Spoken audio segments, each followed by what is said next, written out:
Magandang araw mga ka-channel. Ang content natin ngayon ay about dun sa mga gusto mag-loan ng housing loan sa Pag-ibig. Yung mga gusto nilang malaman kung magkano ang kanilang maloloan o yung amount ng loan na kanilang maloloan sa Pag-ibig. Yun po yung tutorial natin ngayon ka-channel kasi marami pong nagtatanong sa akin na kung magkano daw yung pwede nilang maloloan sa Pag-ibig. Ngayon po, sa sahod nyo pa lang, malalaman nyo na kung magkano yung pwede nyo maloloan sa Pag-ibig na housing loan. So yun po yung tutorial natin ngayon mga ka-channel. Tara, panoorin yung tutorial natin. So ayun, nandito tayo ngayon mga ka-channel sa website ng Pag-ibig. Itong link po ng ano na to, itong link po ni Pag-ibig, ilalagay ko po dyan sa description. I-click nyo na lang po para mapunta kayo dito sa website ng Pag-ibig. So punta na po tayo doon sa calculator ng Pag-ibig, sa kanilang computation kung magkano ang inyong maloloan. Ito po yung calculator ni Pag-ibig. So i-click nyo lang po ito para mapunta kayo doon sa tutorial natin. So dito po, pipila pa lang natin to, how much is required for your desired loan value. So kung magkano yung gusto mong malaman na loan, o how much you can borrow based on your income. So dito po tayo, how much can you borrow based on your income. So ang gross, ang monthly income mo for example is 20,000.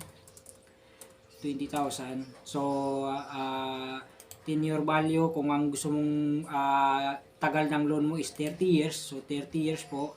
Nakadepende yan mga ka-channel sa taon na gusto nyong kunin. So kung gusto nyo 25 years, magre-reflect po kasi yan mga ka-channel sa computation.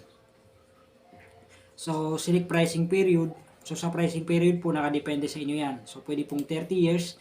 And then dyan pa lang po, pwede nyo nang makompute kung magkano yung maloloan nyo na housing loan sa Pag-ibig. So compute lang natin, compute. So ito po mga ka-channel yung inyong maloloan sa loob ng 25 years. So ang inyong pong maloloan is 785,512. So sa sahod po na 20,000 na ang loan tenure is 25 years, ang maloloan nyo po sa Pag-ibig ay 785,000. So kung ang inyo pong sahod sa loob ng isang buwan is 15,000, ang maloloan nyo po is i-compute nyo lang, magbabago po yan. Ang maloloan nyo po na halaga ng bahay is ito po. So nakadepende po yan. So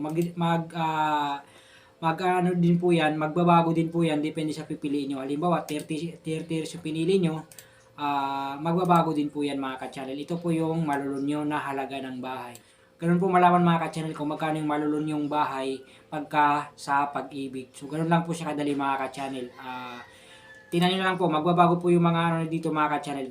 Magbabago po yung mga computation. Depende po sa pipiliin nyo. So dito po, i-compute nyo lang. So malalaman nyo po kung magkano yung maloloan nyo sa Pag-ibig, kung magkano yung halaga ng bahay. So ganoon lang po kadali mga ka-channel mag-compute dito sa Pag-ibig.